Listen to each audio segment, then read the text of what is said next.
ಆತ್ಮೀಯ ಸ್ಪರ್ಧಾರ್ಥಿಗಳೇ, ಸೊ ನಮ್ಮ ಕಡೆಯಿಂದ ಒಂದು ಸಮಗ್ರ ಕರ್ನಾಟಕದ ಭೂಗೋಳ ಅಂತಕ್ಕಂಥ ಒಂದು ಕೋರ್ಸನ್ನು ಲಾಂಚ್ ಮಾಡ್ತಾ ಇದ್ದೀವಿ. ಸೊ ಈ ಒಂದು ಕೋರ್ಸ್ನಲ್ಲಿ ನಿಮಗೆ ಕರ್ನಾಟಕ ಭೂಗೋಳಕ್ಕೆ ಸಂಬಂಧಪಟ್ಟಂಥ ಎಲ್ಲ ಅಂಶಗಳನ್ನು ಕೂಡ ಎಲ್ಲ ಕ್ಲಾಸಸ್ಗಳನ್ನು ಚಾಪ್ಟರ್ ವೈಸ್ ಮಾಡಿಕೊಡಲಾಗುತ್ತೆ. ಸೊ ನೀವು ಗ್ರೂಪ್ ಸಿ ಸಿಲೆಬಸ್ ಕಾಪಿಯನ್ನು ನೀವು ಗಮನಿಸಿರ್ಬೋದು. ಅಲ್ಲಿ ಕರ್ನಾಟಕವನ್ನು ವಿಶೇಷವಾಗಿ ಒಳಗೊಂಡಂತೆ ಭಾರತದ ಭೂಗೋಳ ಶಾಸ್ತ್ರ ಅಂತ ಇರುತ್ತೆ.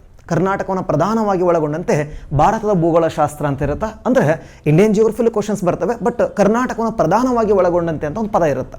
ಹಿಂಗಾಗಿನೇ ಕರ್ನಾಟಕದ ಭೂಗೋಳ ಶಾಸ್ತ್ರ ಅನ್ನೋದು ನಮಗೆ ಭಾಳ ಇಂಪಾರ್ಟೆಂಟ್ ಆಗುತ್ತೆ. ಒಂದು. ಎರಡನೇದು, ತುಂಬ ಕಡಿಮೆ ಓದಿ ಜಾಸ್ತಿ ಮಾರ್ಕ್ಸ್ ತಗೊಳ್ತಕ್ಕಂಥ ಟಾಪಿಕ್ ಇದು. ಅಂದರೆ ಜಾಸ್ತಿ ತುಂಬ ಕಷ್ಟ ಏನಿರಲ್ಲ, ಈಸಿ ಇರುತ್ತೆ. ಆದರೂ ಕೂಡ ಕೆಲವೊಂದಿಷ್ಟು ಟಾಪಿಕ್ಸ್ಗಳನ್ನು, ಕೆಲವೊಂದಿಷ್ಟು ಟ್ರಿಕ್ಸ್ಗಳನ್ನು ಅರ್ಥ ಮಾಡ್ಕೋಬೇಕಷ್ಟೇ. ಆ ಇಡೀ ಟ್ರಿಕ್ಸ್ಗಳನ್ನು, ಆ ಇಡೀ ಹೆಂಗೆ ರೋಡ್ ಮ್ಯಾಪನ್ನಾಗಿ ಇಟ್ಕೋಬೇಕು ಅನ್ನೋ ದೃಷ್ಟಿಯಿಂದ ಒಂದು ಕ್ಲಾಸಸ್ಸನ್ನು ಸ್ಟಾರ್ಟ್ ಮಾಡ್ತಾ ಇದ್ದೀವಿ, ಸಮಗ್ರ ಕರ್ನಾಟಕದ ಭೂಗೋಳ ಅಂತೇಳಿ.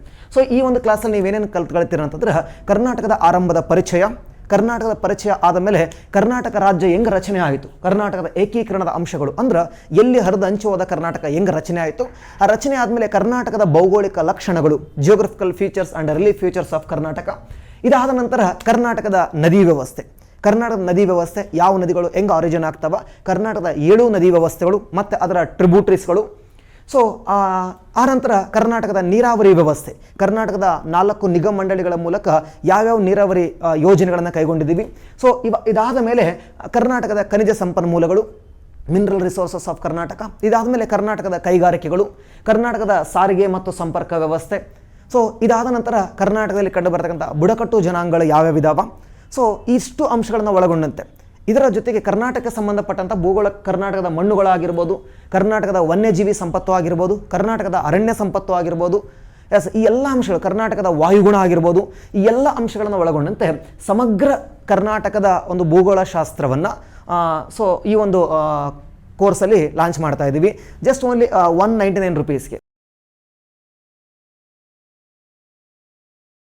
ಸೊ 199 ರುಪೀಸ್ಗೆ ಕಂಪ್ಲೀಟ್ ಭೂಗೋಳ ಶಾಸ್ತ್ರದ ಯಾವುದು ಕರ್ನಾಟಕ ಭೂಗೋಳ ಶಾಸ್ತ್ರದ ಎಲ್ಲ ಕ್ಲಾಸಸ್ಗಳು, ಎಲ್ಲ ತರಗತಿಗಳು ಕೂಡ ನಿಮಗೆ ಸಿಗ್ತಾ ಹೋಗ್ತವೆ. ಕರ್ನಾಟಕದ ರಿನ್ಯೂವಬಲ್ ಎನರ್ಜೀಸ್ ಆಗಿರ್ಬೋದು, ನಾನ್ ರಿನ್ಯೂವಲ್ ಎನರ್ಜೀಸ್ ಆಗಿರ್ಬೋದು, ಇದ್ರ ಜೊತೆಗೆ ಆಯಾ ತರಗತಿಗಳಲ್ಲೇ ಅಥವಾ ಕೊನೆಯಲ್ಲಿ ಕರೆಂಟ್ ಪ್ಲೇಸಸ್ ಏನೇನು ಇಶ್ಯೂಸಲ್ಲಿದ್ದಾವೆ ಕರ್ನಾಟಕದಲ್ಲಿ ಅದೊಂದು ಹೆಚ್ಚುವರಿಯಾಗಿ. ಸೊ ಎಲ್ಲ ಟಾಪಿಕನ್ನು ಮುಗಿಸಿ ಆದಮೇಲೆ ಕರ್ನಾಟಕದಲ್ಲಿ ಯಾವ್ಯಾವ ಪ್ಲೇಸಸ್ ಜಿಯೋಗ್ರಫಿ ರಿಲೇಟೆಡ್ ಆಗಿ ಇಶ್ಯೂಸ್ ಆಗಿದಾವ ಅನ್ನೋದನ್ನು ಕೂಡ ನಾವು ನಿಮಗೆ ಈ ಕ್ಲಾಸಲ್ಲಿ ಕೊಡ್ತಾ ಹೋಗ್ತೀವಿ. ಸೊ ಒಂದ್ಸರಿ ಈ ಕ್ಲಾಸಸ್ಸನ್ನು ನೋಡಿದ್ರೆ ಸಾಕಾಗುತ್ತಾ, ಕಂಪ್ಲೀಟಾಗಿ ಇಡೀ ನೀವು ಒಂದು ನೋಟ್ಸ್ ಮಾಡ್ಕೊಂಡ್ರೆ ಕಂಪ್ಲೀಟಾಗಿ ಏನು ಮಾಡ್ಬೋದಪ್ಪ ಅಂದ್ರೆ, ಸೊ ಒಂದು ಟಾಪಿಕ್ ಕ್ಲಿಯರ್ ಆಯಿತು ಅನ್ನಂಗೆ ಸೈಡಿಗೆ ಇಡ್ಬೋದು.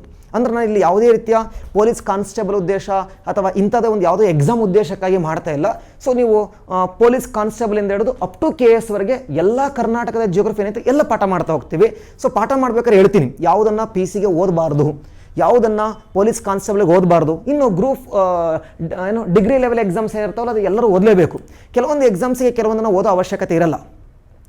ಪೊಲೀಸ್ ಕಾನ್ಸ್ಟೇಬಲ್ ಅಥವಾ ವಿಲೇಜ್ ಅಕೌಂಟೆಂಟ್ ಎಕ್ಸಾಮ್ಸ್ಗಳಿಗೆ ನಾನು ಪಾಠ ಮಾಡ್ಬೇಕಾದ್ರೆ ಹೇಳ್ತಾ ಹೋಗ್ತೀನಿ, ಇದು ಯಾವ ಎಕ್ಸಾಮ್ಸಿಗೆ ಪ್ರಶ್ನೆ ಬರ್ಬೋದು, ಯಾವ ಎಕ್ಸಾಮ್ಸಿಗೆ ಈ ಪ್ರಶ್ನೆ ಬರಲ್ಲ ಅನ್ನೋದನ್ನ ಹೇಳ್ತಾ ನಾನು ಪಾಠ ಮಾಡ್ತಾ ಹೋಗ್ತೀನಿ ಅಂತ.